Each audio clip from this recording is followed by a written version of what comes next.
The last point I was going to make about his statements about golden, I do agree. We're in Yeah. the golden age of Yeah.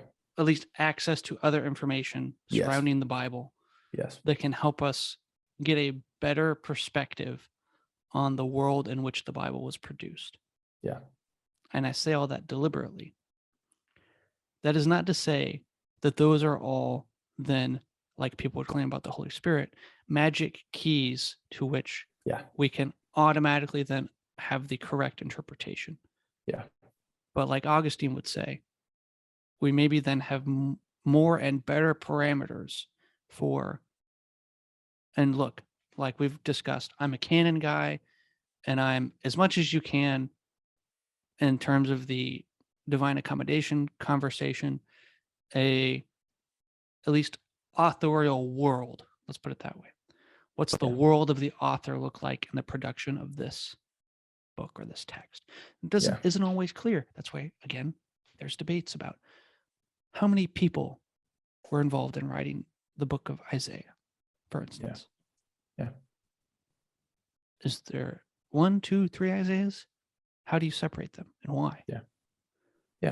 Right? So I guess all that is to say, I wouldn't say he's claiming this either, that these are somehow just the Dead Sea Scrolls are a magic key then for us. Once you get enough scholarly resources, you're Thanos and you have all the Infinity Stones, right?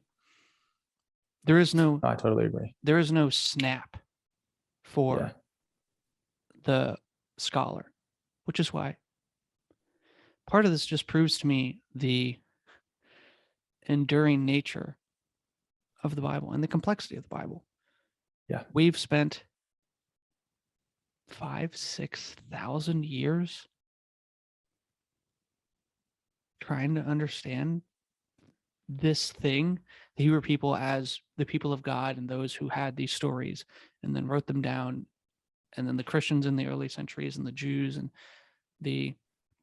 all the rabbis and the teachers and the scribes and we're all in this exercise of trying to figure this thing out. Right. Yeah. And this isn't to say we have magic keys now because we can get into that world better.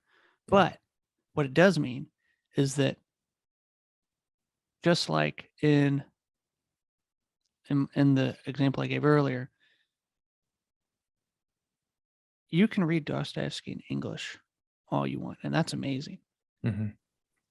But don't tell me that you sitting down and learning a little bit of Russian and then reading him in Russian isn't going to, as the rabbis would describe it, turn the gem a little bit. Yeah. So you'll see it a little differently. You might catch something else that you didn't catch before. Mm-hmm.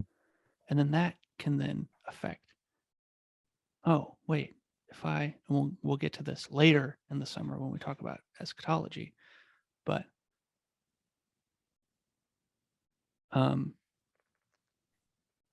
so I think differently about this thing here because of something that I just learned. So that affects, oh my gosh, that affects this and that.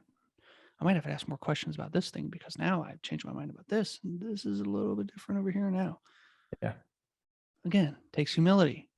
Yeah. So there's no magic keys, right? Yeah. There's no genie in the bottle, right? The Dead Sea Scrolls or the Hammurabi Code or any of these, Yeah.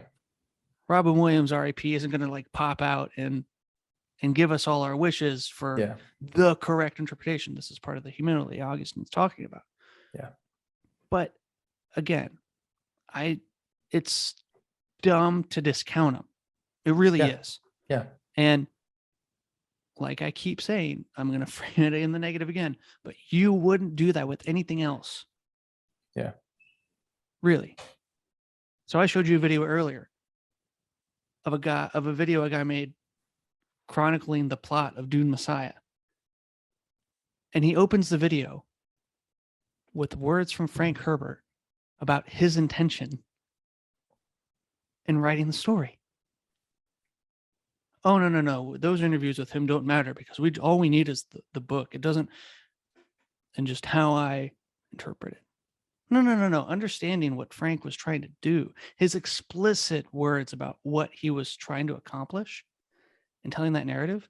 You tell me that doesn't help in extracting meaning from these Yeah. stories?